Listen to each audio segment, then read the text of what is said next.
Mi nombre es Miguel Jiménez. Tengo 70 años y soy un perito contable judicial jubilado que reside en una de esas urbanizaciones silenciosas en las afueras de Pozuelo de Alarcón, Madrid. Durante los 3 años transcurridos desde que mi esposa, Elena, falleció, el silencio de los pasillos de nuestra casa ha pasado de ser un enemigo a mi única compañía constante. Mi hija, Lucía, insiste con una frecuencia casi administrativa en que le preocupa que un hombre de mi edad deambule solo por una vivienda de 3 plantas. Por eso, ha institucionalizado nuestros almuerzos semanales de los miércoles como una cláusula innegociable de nuestra relación. Según su discurso oficial, el objetivo es que yo pase tiempo de calidad con mi nieto, pero 40 años de oficio me han enseñado que cuando Lucía utiliza el epígrafe de algo hecho por mi bien, más me vale revisar minuciosamente la letra pequeña del contrato. El miércoles pasado, durante uno de esos encuentros familiares tan coreografiados que rozaban la representación teatral, mi vida dio un giro que ningún libro de auditoría habría podido predecir. Estábamos en medio del segundo plato cuando mi vecina, Marga García, me llamó al móvil con la voz tensa, vibrando por un pánico que apenas lograba contener. Me preguntó con una urgencia cortante si acaso esperaba a alguien en casa. Cuando le confirmé que no, me susurró las palabras que actuaron como el detonante de una bomba lógica. Entonces, ¿por qué hay 3 hombres cargando cajas en un camión de mudanzas estacionado justo en la entrada de tu casa? Antes de que la alarma terminara de sonar en mi cabeza, oí algo al otro lado de la mesa del restaurante que me heló la sangre más que la noticia del robo. Mi hija intercambió una mirada fugaz con su marido, Roberto. No fue un gesto de sorpresa o de preocupación filial. Fue la mirada cómplice de 2 jugadores de póker que, en mitad de un farol, se dan cuenta de que alguien ha visto sus cartas por el reflejo de la gafa. Y entonces, Roberto se rió. Fue un sonido seco y artificial, más parecido al ladrido de un perro que a una risa humana real. Intentó disimular el desliz de inmediato con una tos forzada y teatral, pero me he pasado 4 décadas detectando delitos de cuello blanco y maquillajes financieros en los números que la gente deja atrás. Sé reconocer la frecuencia exacta de la culpa en cuanto la oigo. En ese instante, mientras el eco de su risa aún flotaba sobre la mesa, comprendí que la verdadera amenaza no era un extraño con una palanqueta y un camión. La amenaza llevaba un vestido de marca y estaba sentada frente a mí, robándole distraídamente patatas bravas del plato a mi propio nieto.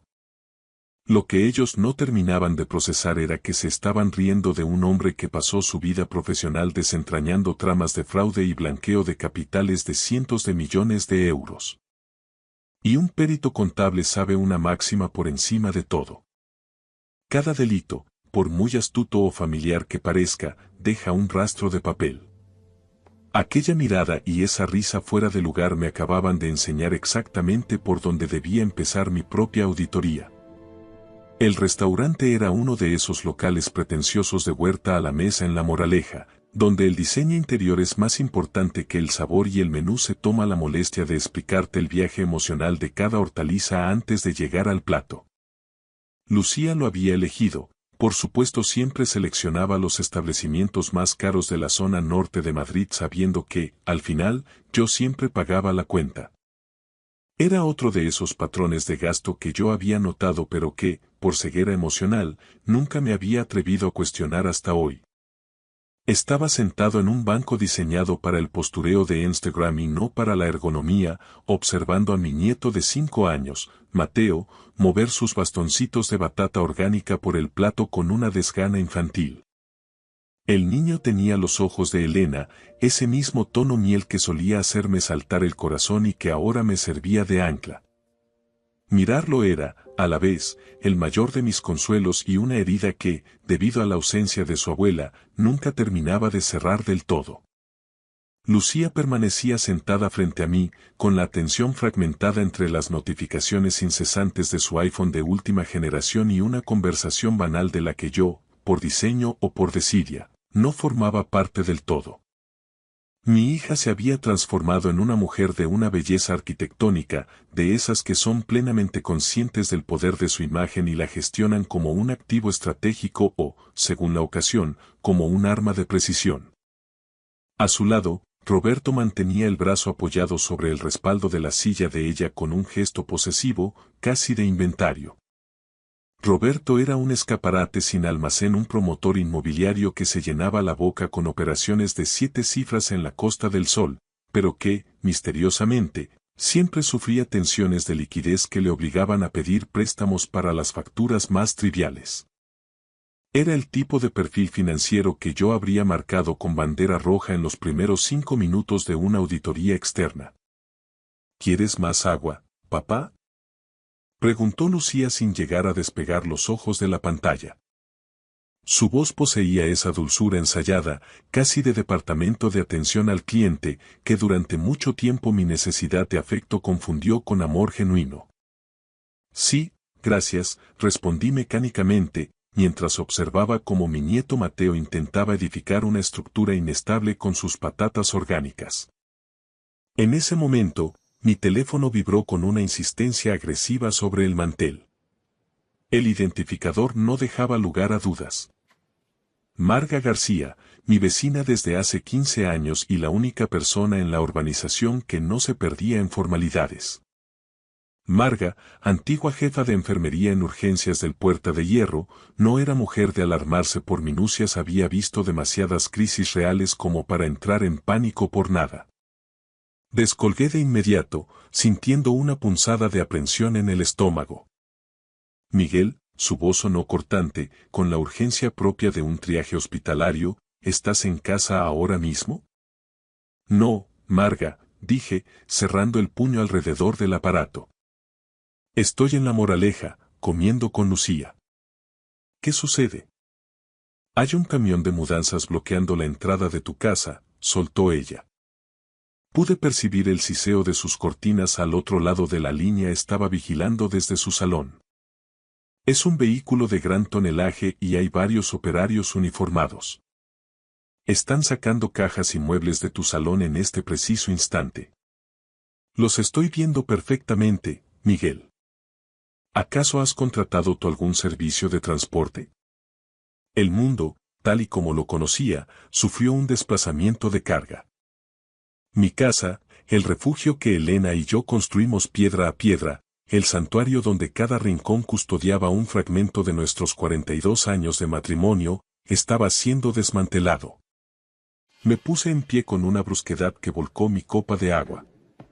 Los cubitos de hielo se desparramaron por la mesa de madera tratada como testigos mudos que huyen de una escena del crimen. Lucía, tengo que irme ahora mismo. Marga dice que hay intrusos en casa. Se están llevando nuestras cosas. Lo que mi instinto paternal esperaba era un salto de alarma, una hija cogiendo las llaves del coche y ofreciéndose a escoltarme a Pozuelo a toda velocidad. Lo que recibí, sin embargo, fue esa mirada. Un intercambio de señales de milisegundos entre Lucía y Roberto, un código binario cargado de una información que yo no debía descifrar. Y entonces, Roberto soltó aquella risa. Estaba fuera de registro el tono, la cadencia y la forma en que intentó ahogarla de inmediato revelaban una verdad espantosa. Lo camufló con un ataque de tos forzado, golpeándose el esternón con una teatralidad que me resultó insultante. Se me ha ido el agua por el otro lado, consiguió articular con los ojos enrojecidos. Lo siento, Miguel. Seguro que es un error. Será un camión de reparto que se ha equivocado de número en la urbanización. Ya sabes que el GPS se vuelve loco con las calles nuevas de Pozuelo. Lucía sintió con una rapidez casi convulsiva. Tiene razón, papá. ¿Recuerdas cuando aquel repartidor de Amazon dejó los muebles de jardín de los vecinos en nuestro porche? Terminemos el postre con calma y luego vamos todos juntos a comprobarlo. No hay necesidad de alarmarse por una confusión de transportistas. Pero el perito contable que habita en mí ya había emitido un dictamen. Vi el destello de miedo en las pupilas de mi hija antes de que lograra enmascararlo con su habitual condescendencia. Vi la risa de Roberto, la reacción típica del estafador que ve cómo su ingeniería social empieza a agrietarse. Durante 40 años, mi sustento dependió de cazar a personas en mentiras que ni siquiera sabían que estaban formulando. Podía detectar el fraude en el espaciado de un balance o en la tensión del pulso de quien sostiene una taza de café. Y en ese momento, cada terminación nerviosa entrenada en 4 décadas de auditoría forense me gritaba que mi propia hija no solo sabía qué estaba pasando en mi casa, sino que ella era la mano que movía los hilos. Sin decir una palabra más, saqué varios billetes, los dejé sobre la mesa para cubrir la cuenta, deposité un beso cargado de tristeza en la frente de Mateo y abandoné el restaurante sin concederles una segunda mirada. Mientras caminaba hacia el aparcamiento, sentí sus ojos clavados en mi nuca como proyectiles. Supe, con la fría certeza de quien analiza un flujo de caja negativo, que no solo conducía de vuelta a mi hogar para denunciar un robo. Conducía hacia una colisión frontal con una traición que amenazaba con incinerar los cimientos de mi memoria familiar. El camión de mudanzas ya se había volatilizado cuando mi coche derrapó frente a la verja de entrada. En su lugar no quedaba más que una ausencia densa, un vacío que se sentía casi físico, como si hubieran extirpado un órgano vital de la propiedad. Me quedé inmóvil en el umbral, con el motor aún caliente emitiendo chasquidos, mirando las marcas frescas de los neumáticos grabadas en el hormigón del acceso. Fue entonces cuando sentí la primera oleada de un miedo real, gélido y profesional. Marga me recibió en la acera con el rostro demudado por una preocupación que desbordaba sus protocolos de antigua enfermera.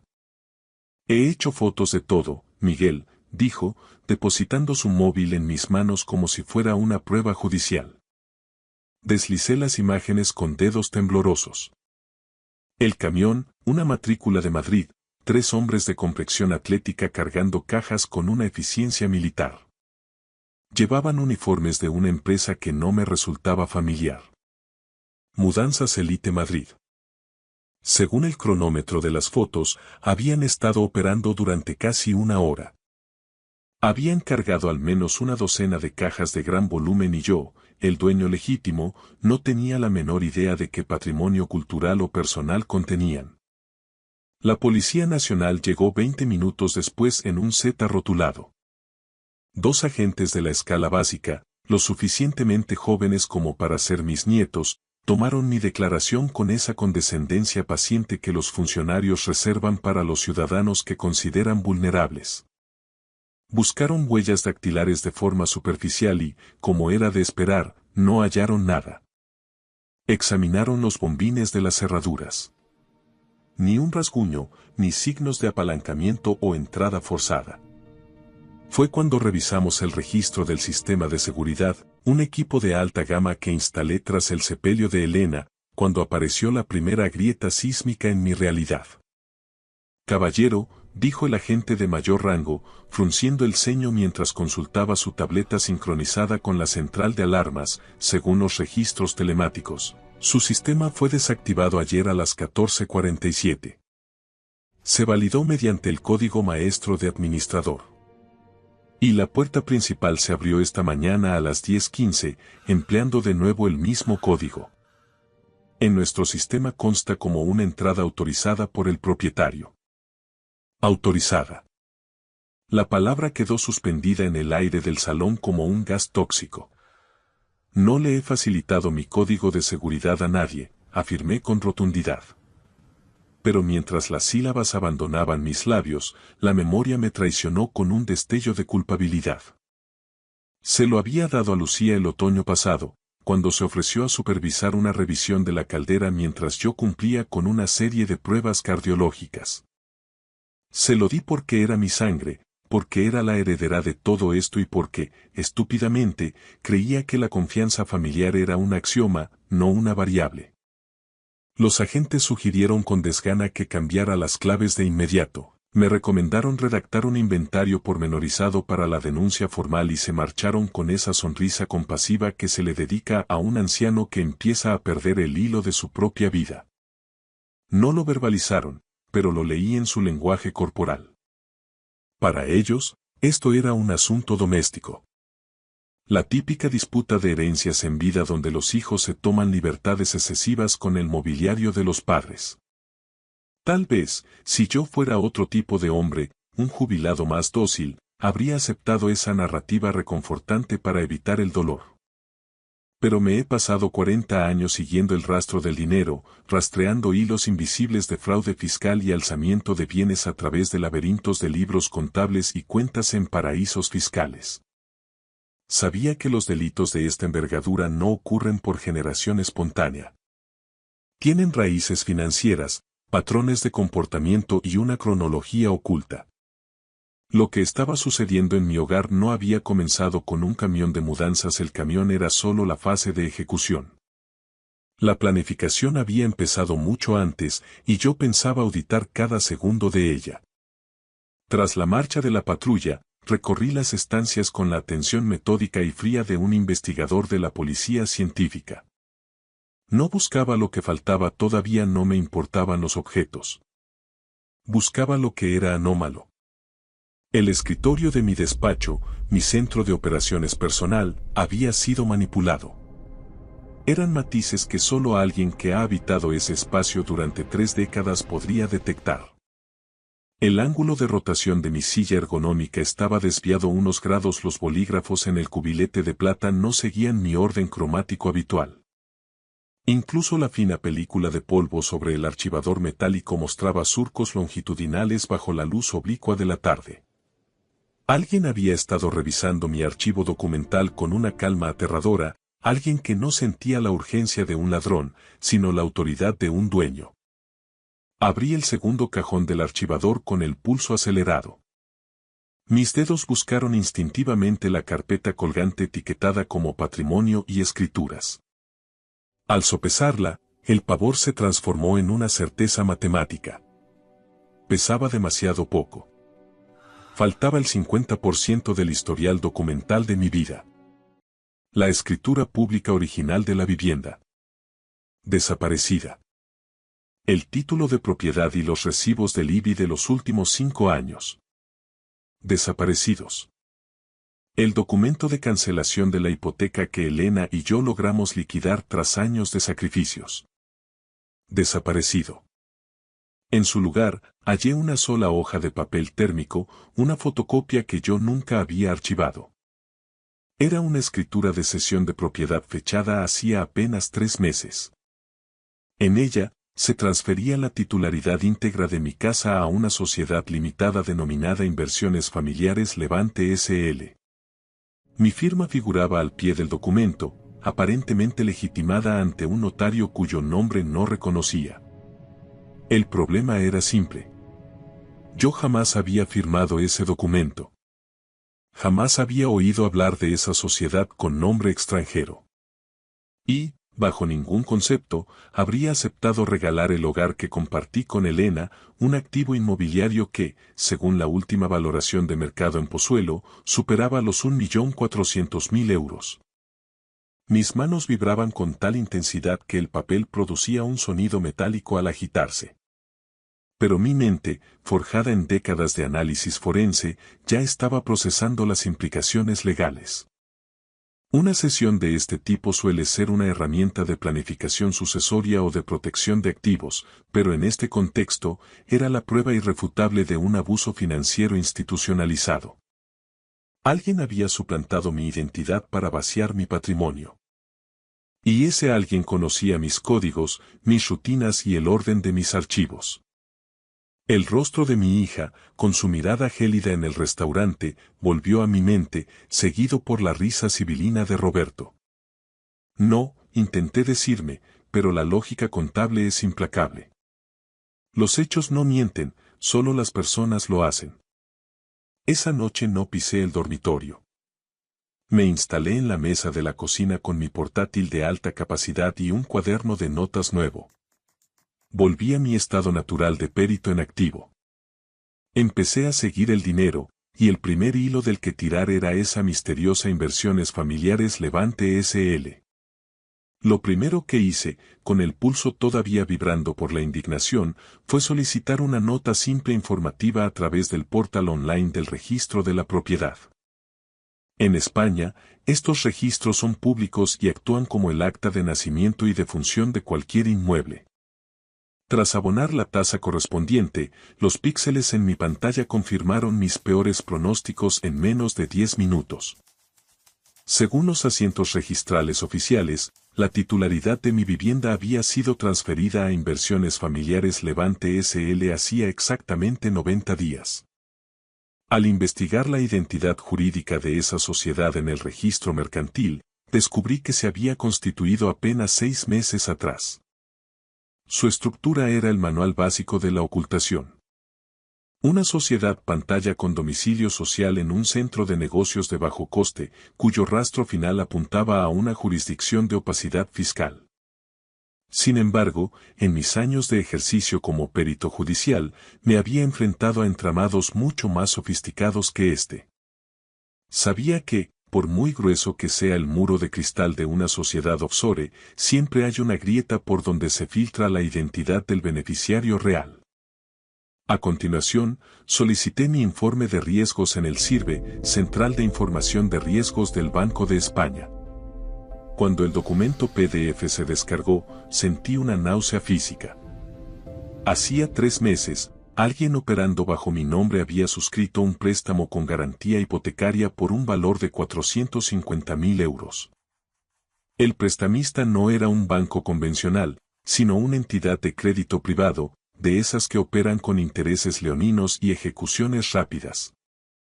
El préstamo figuraba como al corriente de pago, lo que indicaba que se estaban cumpliendo las cuotas mensuales, pero no era mi dinero el que salía de mis cuentas para pagarlas. Revisé mis posiciones bancarias en el Santander y el BBVA. Mis ingresos por jubilación entraban con la precisión de un reloj suizo y los fondos de inversión que Elena y yo logramos consolidar durante 40 años permanecían intactos. En la superficie, mi salud financiera parecía inmejorable, pero yo sabía que aquello era solo un maquillaje de balance. Estaban utilizando mi casa como un cajero automático, extrayendo el capital mediante una deuda que yo no había contraído, mientras mantenían el resto de mis cuentas tranquilas para no activar mis sistemas de alerta. Al profundizar en los metadatos del portal de la entidad de crédito, detecté que el préstamo estaba vinculado a mi DNI, pero asociado a una dirección de correo electrónico que me resultó totalmente ajena. Alguien había perpetrado una suplantación de identidad digital utilizando sus propios datos de contacto para interceptar cualquier comunicación física o digital. El capital del préstamo había sido transferido de inmediato a una cuenta externa de una entidad fintech europea. Era un modus operandi clásico de los defraudadores. Descapitalizar el activo inmobiliario, extraer el máximo valor líquido y desaparecer antes de que el impago provoque el embargo y la factura final llegue al buzón. Pero la pregunta clave seguía siendo: ¿quiénes eran ellos exactamente? Necesitaba una prueba de cargo que vinculase el fraude con personas físicas. Pasé las siguientes 3 horas revisando cada carta, cada folleto y cada notificación recibida en los últimos 6 meses, una manía de archivar hasta el último papel por la que Elena siempre solía bromear conmigo. Ahora, esa obsesión por el orden era mi mejor arma. Lo encontré enterrado en una carpeta de varios de hace 4 meses. Una notificación de una notaría del centro de Madrid confirmando una cita el 15 de marzo para una legitimación de firmas a domicilio. La misiva agradecía la confianza en sus servicios externos y esperaba que el cliente estuviera satisfecho con la atención de la oficial de notarías, María Maya. Yo nunca programé esa cita. Jamás había visto a esa tal María Maya. Y el 15 de marzo, según mi agenda personal, estuve en el Hospital Quirón para mi revisión cardiológica anual. Lucía se había ofrecido con una insistencia inusual a llevarme a esa cita, argumentando que le aterraba que yo condujera en ayunas tras el análisis de sangre. Lucía sabía, con precisión quirúrgica, que yo estaría fuera de mi hogar al menos 3 horas esa mañana. Las piezas del puzzle encajaban con una armonía siniestra, y cada conexión era más dolorosa que la anterior. Por un instante, sentí el impulso irracional de llamar a Lucía y exigirle una explicación a gritos, pero el perito forense que llevo dentro se impuso. Enfrentarme a ella ahora solo le daría la ventaja estratégica de destruir pruebas, vaciar las cuentas restantes o, peor aún, iniciar un proceso para intentar declararme incapaz y hacerme dudar de mi propia cordura. Necesitaba un aliado que no tuviera vínculos emocionales con mi hija, alguien que viera los números y los hechos con la misma frialdad que yo. A la mañana siguiente, marqué un número que guardaba en mi cartera de piel desde hacía más de una década. Víctor Reyes había sido el inspector jefe de la UDEF, Unidad de Delincuencia Económica y Fiscal, durante el macroproceso por el fraude de los fondos de pensiones en el que yo actué como perito judicial estrella. Se había retirado del servicio activo hacía 2 años para fundar su propia consultoría de inteligencia y riesgos. Víctor, dije cuando oí su voz grave al otro lado de la línea, soy Miguel Jiménez. Necesito tus ojos y tu placa, aunque sea la de jubilado. Me han robado la vida desde dentro y necesito pruebas antes de que ejecuten la fase final. 45 minutos después, me hallaba sentado en su despacho de la calle Zurbano, en pleno centro de Madrid, desglosando cada hallazgo con la precisión de un informe pericial. Cuando terminé mi exposición, Víctor se sumió en un silencio denso, de esos que en la UDEF precedían a las detenciones importantes. Miguel, sentenció finalmente, esto es duro de procesar, pero como profesional sabes que los números no tienen sentimientos. Todo lo que describes es un manual de abuso financiero de mayores. Es una patología social más común de lo que la opinión pública sospecha, y el 90% de las veces el victimario es alguien en quien la víctima deposita su confianza absoluta. El uso del código maestro, el acceso selectivo a tus archivos y la elección quirúrgica del día de la cita médica demuestran una planificación premeditada desde tu círculo más íntimo. Lo sé, Víctor, respondí con una frialdad que me sorprendió a mí mismo. Pero no he venido aquí a buscar consuelo, sino pruebas de cargo. Víctor asintió con parsimonia y anotó 4 puntos en su cuaderno. Requerimiento notarial. Solicitaremos formalmente los registros de la notaría. Esa oficial, María Maya, tendrá que declarar bajo juramento quién se personó realmente en tu domicilio aquel 15 de marzo. Levantamiento del velo. Vamos a destripar esa sociedad limitada. Tengo analistas que rastrean estructuras offshore en minutos. Rastreo del cash flow. Seguiremos el rastro de los 450.000 euros. En el sistema bancario actual, mover esa cantidad sin dejar una huella digital es casi imposible. Operación de silencio. Y lo más importante, Miguel. Vamos a auditar sus vidas sin que sospechen nada. Necesito que sigas siendo el abuelo dócil. ¿Te ves capaz? He pasado mi carrera rodeado de tiburones financieros y estafadores de guante blanco, repliqué. Puedo fingir demencia senil si eso ayuda a que bajen la guardia. Las siguientes 3 semanas fueron un ejercicio de tortura psicológica. Continué con el ritual de los miércoles en La Moraleja, sentado frente a Lucía y Roberto, intercambiando banalidades sobre el colegio bilingüe de Mateo o el momento dulce que supuestamente atravesaba el mercado inmobiliario de lujo. Sonreí con una máscara de orgullo cuando Lucía me mostró las fotos de unas vacaciones familiares en un resort de Tenerife que debieron costar una fortuna. Asentí con una falsa empatía cuando Roberto se quejó de los retrasos administrativos en sus promociones. Pero cada noche recibía el parte de guerra de Víctor. La oficial de la notaría, María Maya, fue el eslabón más débil. En cuanto el investigador de Víctor le sugirió que su licencia profesional y una posible imputación por falsedad en documento público estaban sobre la mesa, se desmoronó. Confesó que Lucía había sido su interlocutora, quien aportó la documentación y quien, de forma temeraria, firmó con mi nombre mientras ella, a cambio de una suculenta comisión por desplazamiento, miraba hacia otro lado ignorando que la firmante era una mujer 30 años menor que la foto del DNI. La sociedad pantalla, Inversiones Familiares Levante, era una carcasa vacía gestionada por un testaferro profesional, pero los contactos de Víctor llegaron hasta el cerebro jurídico. Un abogado llamado Ignacio Moreno. Al auditar otros expedientes de Moreno, el nombre de Roberto apareció como un virus. Estaba vinculado a una decena de sociedades fantasma, promociones fallidas en la Costa del Sol y una sentencia por estafa civil que habían logrado mantener oculta bajo acuerdos de confidencialidad. El destino de los 450.000 euros fue lo más revelador.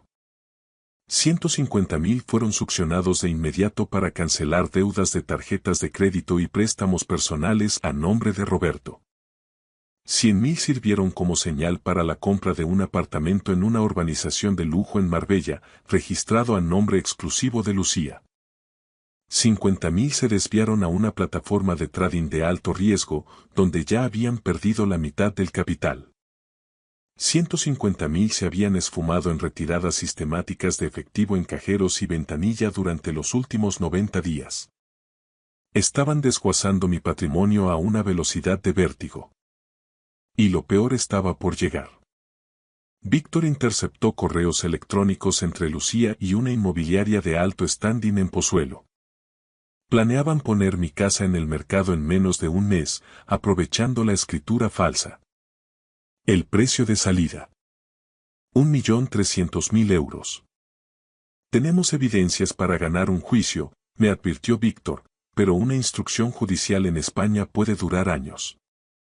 Si queremos recuperar tu casa y tu paz de forma inmediata, necesitamos una confesión. Tenemos que hacer que se incriminen ellos mismos. 3 días después, siguiendo el plan de Víctor, invité a Lucía y a Roberto a cenar en mi casa de Pozuelo. Les dije que, tras reflexionar sobre la soledad y mi edad, quería formalizar la planificación de mi herencia y donarles algunos activos en vida. Observé el rostro de mi hija y, por primera vez, vi la codicia pura filtrándose por sus poros, apenas camuflada tras una sonrisa de preocupación filial.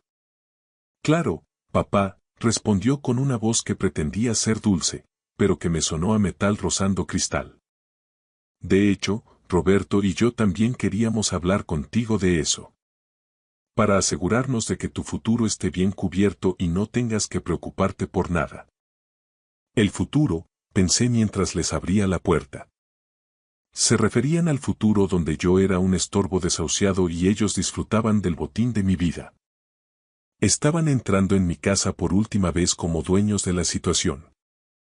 No sabían que la auditoría final acababa de empezar. Preparé el famoso asado de Elena, siguiendo paso a paso la receta que había memorizado tras 4 décadas de matrimonio. Puse la mesa con nuestra mejor vajilla, la de la boda, y rescaté del mueble bar un Rioja que guardábamos para una ocasión especial. Hice que todo pareciera lo más normal, cálido y acogedor posible, el escenario perfecto para una última cena familiar. Llegaron a las 6 de la tarde con Mateo. Mi nieto corrió a mis brazos con esa inocencia que solo tienen los niños de 5 años y, por un momento, el peso de lo que estaba a punto de ocurrir casi me desmorona. Este niño crecería cargando con el estigma de que sus padres eran unos criminales de guante blanco. Esa era una herida transversal que nunca sanaría del todo. Pero no podía permitir que el sentimentalismo nublara mi juicio profesional. Tenía una última auditoría que ejecutar. Nos sentamos a cenar y, siguiendo la estrategia de Víctor, dejé que ellos marcaran el compás de la conversación. Lucía desplegó su habitual discurso sobre lo mucho que le angustiaba que yo viviera solo en una casa tan sobredimensionada en Pozuelo. Roberto, con una audacia que me resultaba repulsiva, mencionó una comunidad de vida asistida de ultra lujo en la zona de Aravaca de la que supuestamente había oído maravillas. Estaban preparando el terreno, construyendo su narrativa de desahucio preventivo, y les dejé creer que su ingeniería social estaba surtiendo efecto. Finalmente, durante el café y los postres, Lucía estiró el brazo y puso su mano sobre la mía con un gesto que pretendía ser protector. Papá, dijo con esa voz aterciopelada, cargada de una emoción ensayada ante el espejo, hemos estado dándole vueltas. Esta casa te genera un volumen de trabajo inabarcable. El mantenimiento del jardín, la piscina, las reparaciones constantes. Y el recibo del IBI debe de ser una cifra astronómica. Roberto y yo nos preguntábamos si, por tu propio bienestar, considerarías venderla y mudarte a un sitio más manejable, donde pudieras disfrutar de tu jubilación sin estas cargas. Miré su mano sobre la mía y, como en un flash de archivos antiguos, recordé el día que nació, lo frágiles que eran sus dedos y la ferocidad con la que juré protegerla de cualquier mal. Recordé cuando le enseñé a montar en bicicleta por estas mismas calles, cuando la acompañé al altar y la primera vez que puso a Mateo en mis brazos.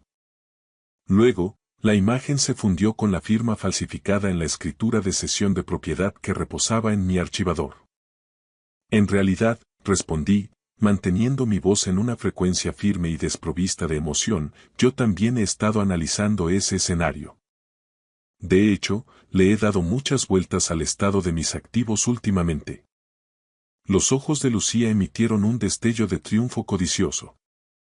Roberto se inclinó ligeramente hacia adelante, como un depredador que huele la presa herida. Ah, sí, dijo Lucía, apretando mi mano. Eso es una noticia maravillosa, papá. Solo queremos lo mejor para ti, lo sabes. Sé exactamente lo que queréis, sentencié con una frialdad que los dejó helados. Acto seguido, saqué una carpeta de cuero de debajo de la silla y la puse sobre la mesa, justo en el centro del mantel de hilo. El rostro de Lucía mutó de la euforia a una palidez cadavérica. La mano de Roberto sufrió un espasmo involuntario, volcando su copa de vino tinto sobre el mantel blanco. No me moví para contener el derrame, dejé que la mancha se extendiera como la sangre en una escena del crimen. Esa carpeta, comencé, utilizando el tono monocorde y preciso que empleé en mis declaraciones ante la Audiencia Nacional durante 40 años, contiene copias compulsadas de la escritura de cesión fraudulenta que presentasteis en el registro.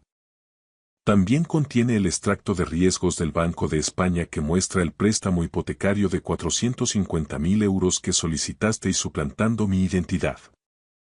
Está el desglose pormenorizado del flujo de ese capital. El apartamento de Marbella, la liquidación de vuestras deudas de juego y tarjetas, y esa cuenta de inversiones ruinosas. Además, cuento con la confesión firmada de María Maya, la oficial de la notaría, y la cadena de correos electrónicos con la inmobiliaria para malvender mi hogar en menos de un mes. Lucía rompió a llorar de inmediato, un llanto histérico donde no supe distinguir si había rastro de arrepentimiento o simplemente el terror de la captura. Roberto, por su parte, parecía estar calculando frenéticamente sus rutas de escape, con los ojos clavados en la puerta del salón.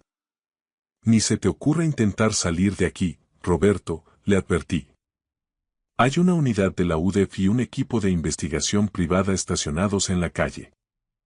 Esto es un asunto de extrema gravedad penal. Estafa agravada, falsedad en documento público, fraude bancario y abuso financiero. Víctor Reyes os envía sus más sinceros saludos. El rostro de Roberto pasó del gris al ceniza. Parecía haber envejecido 10 años en 10 segundos. Papá, articuló Lucía entre sollozos compulsivos, por favor, no lo entiendes. Estábamos desesperados. El negocio de Roberto entró en concurso de acreedores. Íbamos a perderlo todo, incluso nuestro piso. Solo intentaba proteger a mi familia de la ruina. Iba a devolver cada céntimo, te lo juro por la memoria de mamá. Miré a mi hija, a esta mujer a la que había amado sin condiciones durante toda su vida, y sentí como el último hilo de mi ceguera paternal se cortaba definitivamente. El padre que la sostuvo en su primer día de colegio seguía allí, en algún rincón de mi corazón, pero sentado a la mesa estaba el perito contable que había visto a cientos de criminales intentar justificar sus actos con excusas emocionales. No estabas intentando proteger a tu familia, Lucía, dije en voz baja, con una tristeza infinita. Estabas intentando robarle a tu propio padre para mantener un estatus que no habéis sabido ganar. Hay una diferencia ética y legal insalvable entre la desesperación y la traición. El silencio que se instaló en el comedor era una sustancia física, un vacío de aire que pesaba sobre los hombros de los tres. Roberto hizo un amago de levantarse, un impulso primario de huida, pero mi mirada, la misma que hacía flaquear a directivos corruptos en los juzgados, lo dejó clavado en la silla de caoba. Lucía seguía sumida en un llanto rítmico, ocultando su rostro tras unas manos que ahora me parecían las de una extraña. No voy a veros entrar en prisión, sentencié, y por un milisegundo fugaz detecté un destello de esperanza, casi de victoria, en sus pupilas. Pero proseguí sin concederles un respiro. Y no lo haré por benevolencia, ni por un perdón que no os habéis ganado, sino por Mateo. No voy a permitir que el legado de mi nieto sea el estigma de crecer visitando a sus padres en los locutorios de Soto del Real. No dejaré que vuestra codicia le arrebate también su infancia. Extraje un segundo fajo de documentos de la carpeta de cuero. Eran acuerdos transaccionales y actas de reconocimiento de deuda, redactados con una precisión quirúrgica por el equipo jurídico de Víctor. Este es el pliego de condiciones, y no es negociable, dije, deslizando los papeles sobre la mancha de vino. Primero. Hoy mismo firmaréis la reversión de la titularidad de esta casa ante el notario que yo elija. Segundo. Pondréis a la venta el apartamento de Marbella de inmediato, y hasta el último céntimo de esa operación se destinará a liquidar el préstamo hipotecario que solicitasteis a mis espaldas. Tercero. Roberto, vas a firmar una confesión detallada, punto por punto, de cada fase de este fraude. Ese documento quedará bajo la custodia de mi abogado y no llegará a la fiscalía a menos que volváis a intentar una sola maniobra contra mi patrimonio o pongáis un pie en esta propiedad sin mi autorización expresa. ¿Y qué va a hacer de nosotros?, preguntó Roberto con una voz quebrada, despojada de toda su arrogancia de promotor de éxito. Lo que suceda con vuestro matrimonio, vuestro nivel de vida y vuestras deudas pendientes con terceros es, a partir de este instante, un problema ajeno a mi balance personal. Consideradlo el precio de vuestra libertad ambulatoria. Pero hay una cláusula adicional, la más importante para mí. Clavé mis ojos en Lucía. Ella levantó la vista, mostrando un rostro demacrado por el maquillaje corrido y una mirada que destilaba una mezcla de derrota y resentimiento. No volverás a ver a Mateo sin mi supervisión directa. Ni una tarde de parque, ni un fin de semana a solas. Has demostrado que eres capaz de sacrificar la estabilidad y el futuro de tu propio hijo para sufragar un estilo de vida que no te corresponde. A partir de hoy, yo gestionaré un fondo fiduciario blindado para su educación y su porvenir, totalmente fuera del alcance de vuestras manos y de vuestras deudas. El proceso de reconstrucción de mi realidad llevó meses de gestiones burocráticas y legales. Con la asesoría estratégica de Víctor, logramos revertir la inscripción en el registro de la propiedad y cancelar el préstamo leonino. Lucía y Roberto se vieron obligados a liquidar casi todos sus activos para evitar la vía penal. Se mudaron a un modesto piso de alquiler en la periferia de Madrid y, aunque mi hija intenta contactar conmigo de vez en cuando bajo el pretexto de pedir perdón, el perito que hay en mí sabe distinguir el remordimiento real de la necesidad financiera. Sé que lo que extraña es el acceso a mi solvencia, no la presencia de su padre. He asimilado una lección vital dolorosa y tardía. El amor no es sinónimo de confianza. Se puede amar a alguien con cada fibra del ser y, simultáneamente, tener la obligación moral de verificar cada una de sus palabras. He aprendido que se puede mantener a la familia cerca mientras uno se blinda contra sus peores instintos. El amor incondicional es un sentimiento noble, pero la confianza incondicional es, en términos contables, un riesgo sistémico que nadie debería asumir. A mis 70 años, pensaba que mis días de rastrear flujos de caja y detectar alzamientos de bienes habían quedado sepultados bajo la jubilación. Pero cuando el crimen llamó a mi propia puerta, ejecutado por mi propia sangre, fueron esas mismas habilidades, el ojo clínico para el engaño y el respeto sagrado por el rastro de papel, las que salvaron el trabajo de toda una vida. Algunos sostendrán que la lealtad familiar debe prevalecer sobre la justicia. A ellos les respondo con la frialdad de los hechos. Lucía dejó de ejercer como mi hija en el preciso instante en que decidió que yo no era un padre, sino un activo líquido que ejecutar. Le debía mi amor, y siempre guardaré en un rincón de mi memoria a la niña que fue, pero no le debía mi hogar, ni mi seguridad, ni el sacrificio de mi dignidad. Recogí la mesa, lavé la vajilla de Elena y, por primera vez en mucho tiempo, el silencio de la casa no se sintió como una ausencia, sino como una victoria. Gracias por escuchar mi historia hasta el final. Si resonó contigo, dale like, escribe en los comentarios qué fue lo que más te tocó y no olvides decir de dónde eres. Suscríbete al canal, vienen muchas más historias.